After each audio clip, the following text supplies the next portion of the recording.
கேள்விக்குறி ஆக்கிட்டாங்க, இன்னமும் ஆக்க போறாங்க. அன்னைக்கு நான் சொன்னப்போ சிரிச்சவங்களாம் இன்னைக்கு என்ன பண்ண போறாங்களோ. உண்மையை சொன்னாதான் அந்த கூட்டத்துக்கு கசக்குமே. உண்மையிலே நீங்க மக்கள் மனசை புரிஞ்சு வச்சிருந்தீங்கன்னா நீங்க இப்படி மக்களை தப்பாவே பேசியிருக்க மாட்டீங்க. அது என்ன, அப்புறம் அரசியல் புரிதல் இல்லாம மக்கள் நமக்கு ஓட்டு போட்டுட்டாங்களாம்.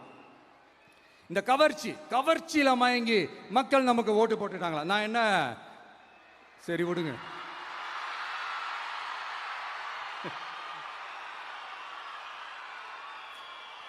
மக்கள் அவங்களுக்கு ஓட்டு போட்டா அந்த மக்கள் நல்லவங்களாம், அதே மக்கள் நமக்கு ஓட்டு போட்டா அந்த மக்கள் கெட்டவங்களா, தற்குறியா. இதே மக்கள் தான் இத்தனை வருஷமா உங்களுக்கு ஓட்டு போட்டுட்டு இருந்தாங்க. உங்களுக்கு மட்டும் என்ன வேற ஏதாவது பிளானட்ல இருந்து குதிச்சு ஓட்டு போட்டு போனாங்களா? தற்குறியாமா, தற்குறி நல்லா வருது, வேணான்னு பாக்குறேன். எங்க அண்ணன் விஜயகாந்த் அண்ணன் சொல்ற மாதிரி, அண்ணா அவர்கள் ஆரம்பிச்ச கட்சியை ஒரு அடிமை கூடாரமா ஆக்குனது யாருங்க சார்?